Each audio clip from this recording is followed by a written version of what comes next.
Today on the deep dive, we're really getting into the world of the giant panda. We've pulled together quite a bit of info looking at, what they actually are, where you find them. Why they're there specifically. Exactly. And their whole conservation story, population numbers, what they're actually like, their temperament. And some surprising facts, too, I bet. Oh, yeah. Definitely planning to uncover some unexpected things about panda life. Let's dive in. Okay, so starting right at the basics, what is a panda? Well, despite that diet we all know about. The bamboo, yeah. Right, almost all bamboo. They're firmly in the bear family. Large mammals, distinctive fur, you know the look. And that diet, it's staggering how much they eat. It really is. We're talking somewhere between 26 and maybe 83 pounds of bamboo every single day. Wow. That really tells you how much they depend on it. It does. And lifespan-wise, you're looking at maybe 18, 20 years in the wild. Could be up to 30 if they're in captivity under human care. Okay, so these bamboo-obsessed bears, where exactly are they? On the map, I mean.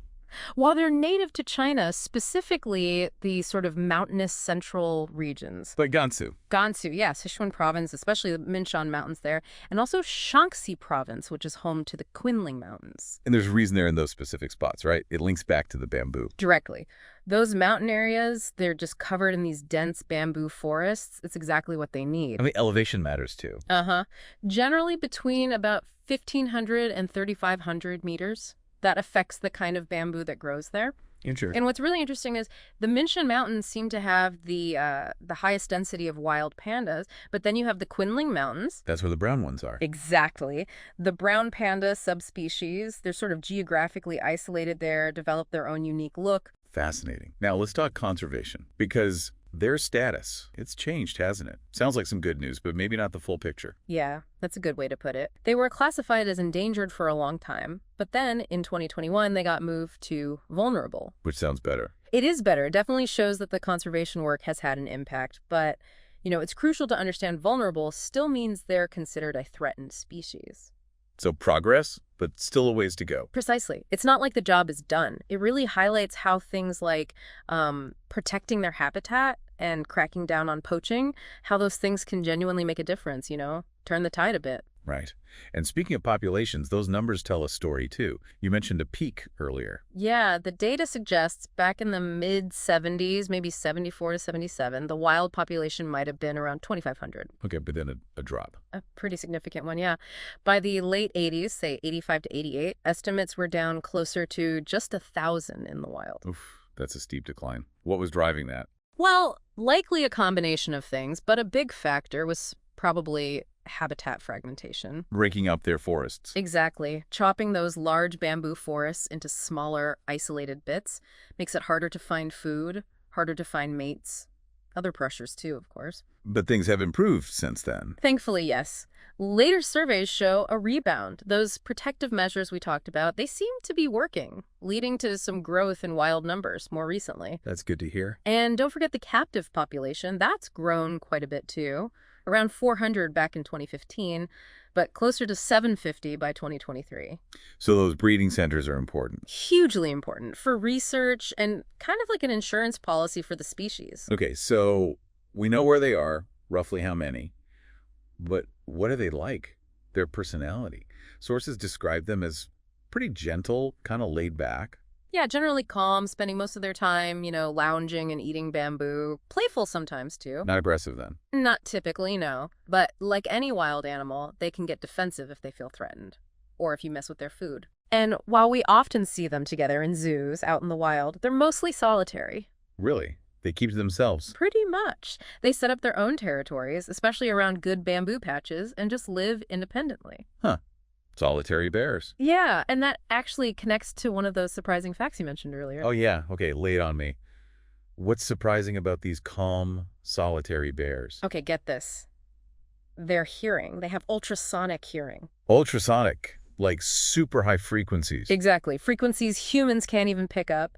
And what's wild is their hearing is apparently better than a polar bear's in that range. No way. But their ears look kind of stuck. They are. Unlike most bears that can swivel their ears to locate sounds, pandas can't really move theirs, yet they have this incredibly sharp ultrasonic hearing. Why? What's the advantage? Well, think about it. They're solitary, living in these vast, dense mountain forests. How do they find each other to mate? Ah, long-distance calls. Precisely. This hearing lets them pick up mating calls from potentially miles away. It's a crucial adaptation for finding a partner when you live alone in such a huge area. That is genuinely surprising. Okay, let's shift to baby pandas. They start out incredibly small, right? Hmm. Like tiny compared to mom. Unbelievably small, about 1/1800th of the mother's size. It's hard to even picture. How do they even survive? Well, they're LOD. They cry a lot right from the start. It keeps mom aware of where they are so she doesn't accidentally hurt them and makes sure she gives them care. And they need help with basic functions. They do. Newborns can't even defecate on their own. They need stimulation from the mother or from keepers if they're in a center.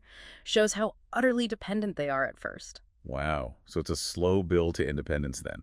Crawling around 4 months, starting bamboo at 6. Right, and all that time they're learning, watching mom, learning how to run, tumble, climb trees, Yeah. all those essential bear skills. That mother-cub bond seems critical. Absolutely vital for passing on that knowledge.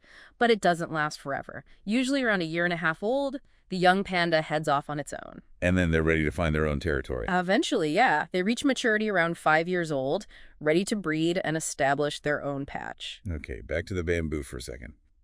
Eating so much of it. But they're technically carnivores. How does that work? It's a fantastic evolutionary puzzle, isn't it? Their whole order is carnivora. They still have the big canine teeth like their meat-eating ancestors, But they eat plants. almost exclusively. Over time, they've developed adaptations, like those really broad, flat molars for grinding up tough bamboo stalks. So why eat so much? Is their digestion not great? That's basically it. Their digestive system isn't as efficient at breaking down plant matter as a true herbivore's would be. So to get enough nutrients, they just have to process enormous quantities. It's an evolutionary workaround. And they need strong jaws for that. Incredibly strong. Their bite force is actually stronger than a grizzly bear's or a polar bear's, all needed to crunch through that tough bamboo. Okay, so they live in cold mountains. They have thick fur. Hmm. Do they hibernate like other bears? You'd think so, but no, they don't hibernate. Really? Why not? Well, that thick fur does a great job keeping them warm, but the main reason is probably food. Bamboo, or at least some species of it, is available all year round, even in winter. Ah, so no need for a long sleep if the buffet is always open. Pretty much sums it up. Continuous food source means they can stay active. Now, we touched on conservation. China has put a lot of effort into this, setting up research centers and reserves. Oh, absolutely. Numerous centers dedicated to breeding, research, and conservation. And there's that whole history of panda diplomacy, too. Right, giving pandas as gifts. Yeah, between the late 50s and early 80s, China gifted, I think it was 24 pandas to 9 different countries. A sign of friendship. But that changed. It did. After 1983, they shifted to loaning pandas, usually for joint research and conservation programs. It's more collaborative now. And the U.S. got its first panda way back when. That's right. Su Lin arrived in San Francisco back in 1936. Quite a long history there. Though right now, as of late 2024, there are actually only 4 pandas left in the U.S. Only 4. So if Yeah. someone really wants to see a panda, China's the place to go. Definitely. That's the heartland. They have, I think, 67 panda reserves now, mostly under this big, giant panda national park umbrella. Any specific places that are famous? Sure. There's the Wulong Panda Research Center. That was the very first one, set up back in '63. Then there's Bathensia Giant Panda Base, which is huge, often has over 80 pandas. Wow. And probably the most well-known, especially for tourists, is the Chengdu Research Base of giant panda breeding. Chengdu. Yeah, heard of that one. It started small. It did. Opened in 1987 with just 6 pandas. By 2008, they had 33 residents, but it's not just about the residents. They rescue pandas, too. Exactly. A big part of their work is rescuing injured or sick wild pandas, rehabilitating them, and ideally, releasing them back into the wild if possible. The number you see there might fluctuate. Right. The base itself is pretty impressive. Good enclosures, a museum about pandas and conservation. They even have red pandas there, too. Cool. So wrapping up this deep dive then, Right. what are the main things we should remember about giant pandas? Well, I think it's clear they're pretty unique bears, aren't they? With these amazing adaptations, that false thumb for bamboo, the specialized gut, even though it's not perfectly efficient. Right, driving that huge appetite. Exactly. And their life cycle, from those tiny, helpless newborns to becoming independent, plus that whole conservation journey. Yeah, going from endangered to vulnerable. That's significant progress. It is. It shows what can be done. But it's so important to remember they are still threatened. The work isn't finished. Continued conservation is absolutely vital. So maybe a final thought for people to ponder. Yeah, maybe think about this. Given how solitary they are and how much they rely on these specific bamboo forests, which are often fragmented, what other challenges might they face down the road? And, how important is international teamwork in making sure these incredible animals have a future?